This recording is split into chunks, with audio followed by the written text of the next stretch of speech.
जब तक कुशलता का संपूर्ण ज्ञान नहीं हो जाता तब तक लाभ प्राप्त करने की बात दूसरे नंबर पर आ जाती है। कृषि कुशलता वह विधि है जिसको अपना करके हम कृषि में हमारी कल्पना से भी ज़्यादा लाभ कमा सकते हैं।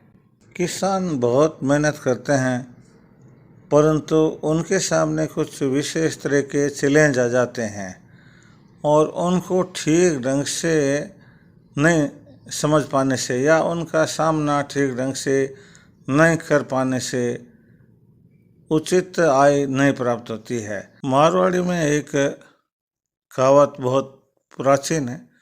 प्राचीन कहावतों के अंदर ज्ञान का भंडार भरा हुआ है और वे इस सूत्र हैं कि उनको यदि अपनाया जाए तो हम खेती में बहुत अधिक लाभ प्राप्त कर सकते हैं। कई बार बरसात हो जाती है और हम सोचते हैं कि नहीं अभी तो जल्दी ज़्यादा है, अभी तो सब लोग आसपास के हैं वो खेती नहीं करेंगे, हम अकेले ही करेंगे, तो उसको पशु नहीं छोड़ेंगे, पक्षी नहीं छोड़ेंगे। फिर हम ये सोचते हैं कि अभी तो देरी ज़्यादा है, बाद में पता नहीं बरसात कब होगी। और इस तरह से बरसात का सही मौसम आ जाने के बाद भी और बरसात खेती करने लायक हो जाने के बाद भी हम खेती नहीं करते हैं। हम कई बार ये देखते हैं कि अभी तो पड़ोसी ने, इधर वाले ने भी खेती नहीं की, उधर वाले ने भी नहीं की। थोड़े दिन बाद में जमकर बरसात हो जाती है और पहले जिन्होंने खेती की होती है उनके खेतों पर घुटने घुटने तक की ऊंची ऊंची फसलें आ जाती है और जिन्होंने खेती नहीं की होती है वह पछताते हैं, हाथ पर हाथ धरे रहकर बैठ जाते हैं कि अरे हम तो चूक गए, मौका तो बहुत अच्छा था। जो समय पर खेती कर लेते हैं उनकी फसलें समय पर बड़ी हो जाती है। जो बडेरों की कहावत जिसका मैंने पहले जिक्र किया था शुरू में, बेलियारा बायुड़ा मोती निपजे, समय पर काश्त करते हैं तो मोती हो जाते हैं, नहीं होते। इसलिए हम यदि हमारी आय को दुगुना तिगुना या बहुत गुना अधिक बढ़ाना चाहते हैं तो हमें एक ये फॉर्मूला पकड़ के रखना होगा कि जो फसल हम बो रहे हैं उसकी जो सही सीजन है, सही ऋतु है, सही मौसम है और बरसात का जो सही समय है उस समय में हम फसल बोएं।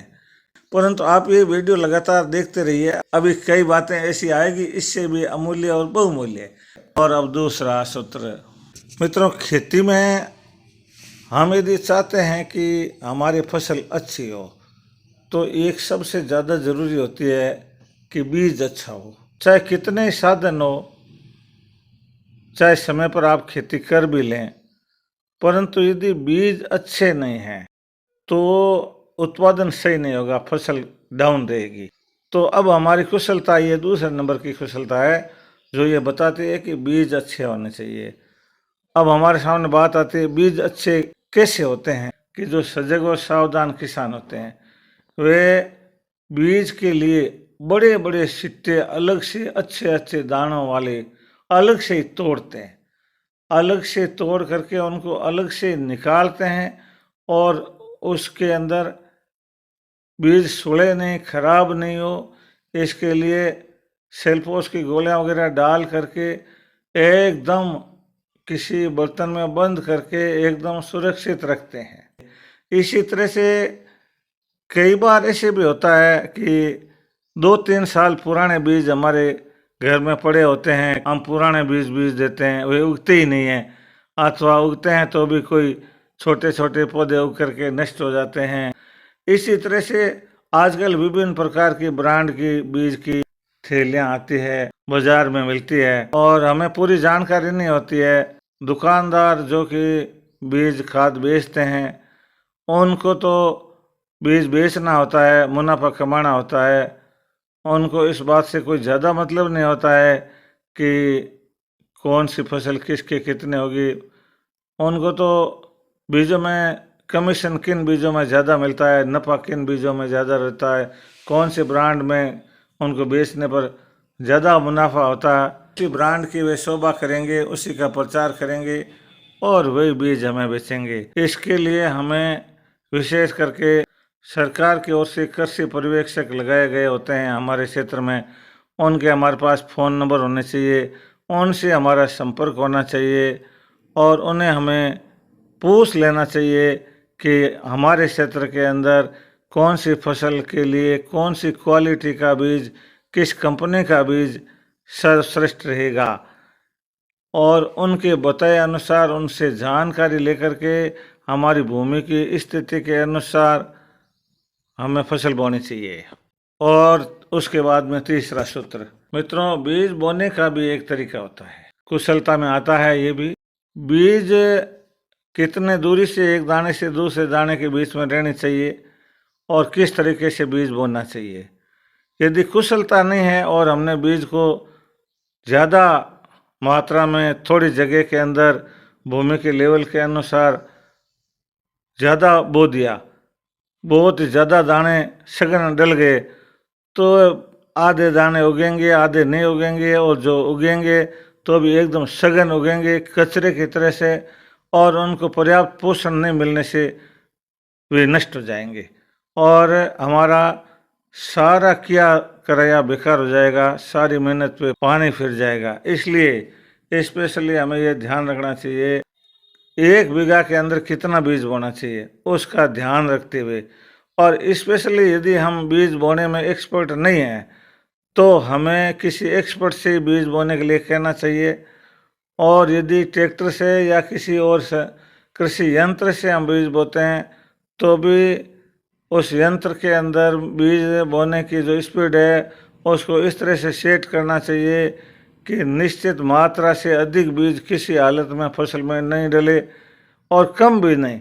यदि बहुत ही कम बीज डाल दिए, जगह ज़्यादा रहेगी बीच में, तो भूमि पूरी काम नहीं आएगी और एकदम काफ़ी दूरी दूरी से पौधे उगेंगे और एक फसल तो केवल चिन्ह पूजा की तरह हो जाएगी, उससे हमें कोई खास लाभ नहीं होगा। हम सब ने मिलकर के 3 बातों के बारे में चर्चा की है। मैं समझता हूँ कि आप इन बातों से पूरे सहमत हैं, इसमें कोई डाउट नहीं है। यदि आप किसान हैं तो 100% सहमत है, और किसान यदि नहीं है तब तो आप वीडियो भी नहीं देख रहे होंगे, क्योंकि आपको तो फिर मतलब ही क्या वीडियो से। तो आपने अब तक ये मेरा चैनल सब्सक्राइब नहीं किया हो, पावरफुल मोटिवेशन, यानी इसमें ऐसे पावरफुल मोटिवेशन दिए जाते हैं जिसमें आपको पावर प्राप्त हो जाता है, आप सजग और सावधान हो जाते हैं और आपकी उन्नति श्योर होती है।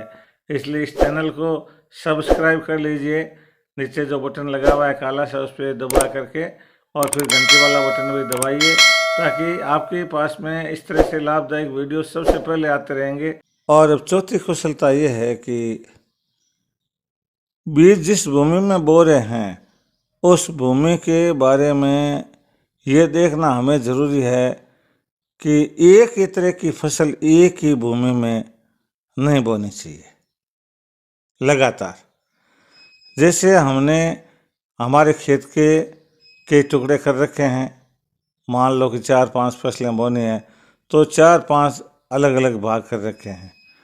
हम किसी एक भाग के अंदर बाजरा बोते हैं, दूसरे भाग में ग्वार बोते हैं, तीसरे में तिल, चौथे में मूंग और 5वें में मोठ।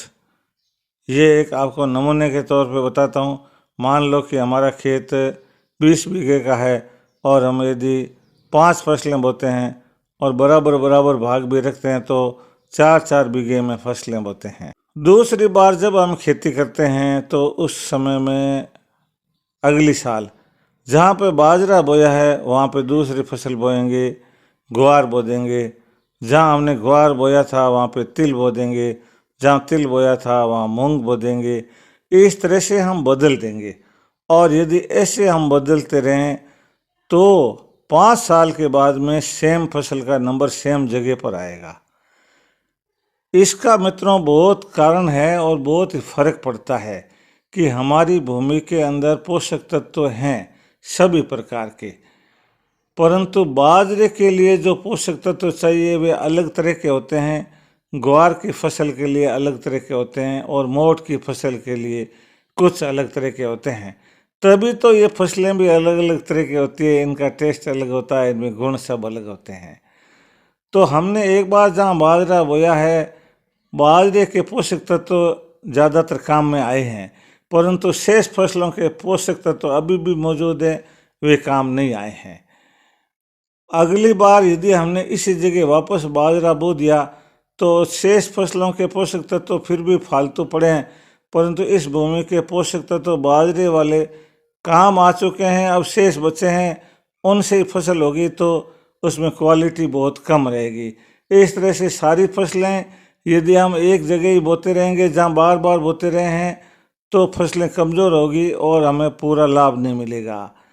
अब आप शॉर्ट में ये समझ गए होंगे कि फसल का स्थान बदल बदल करके बोने से हमें कितना फायदा है। काम को यदि कुशलता से किया जाए तो उस काम का महत्व अलग हो जाता है। ऐसा होता है कई बार कि भूमि के कुछ भाग में हम खाद भी कर देते हैं, कुछ जो दूर रहती है, हमारे थोड़ी सी दूरी में दूर होती है, वहाँ पर खाद पहुँचती नहीं है। घर के आसपास जहाँ यदि खेत में हम ढाणी बना के रहते हैं तो खेत के ढाणी के पास में तो हम खाद बिखेर देते हैं और बाकी जगह पर हम खाद बिखेरते ही नहीं है, वो दूर रह जाती है थोड़ी सी। तो इसलिए ऐसा नहीं करें, आप खाद को पहले एक बार एक जगह एकत्र करते रहें पशुओं की खाद को, फिर उसको ट्रैक्टर की ट्रॉली में या किसी साधन में डाल करके जब बरसात की सीज़न हो तो उससे थोड़ी पहले खेत के अंदर अच्छी तरह से बिखेर दें, ताकि और उसको यथासंभव खेत के अंदर किसी संसाधन से, ट्रैक्टर से या और किसी तरीके से भूमि के अंदर मिला दें।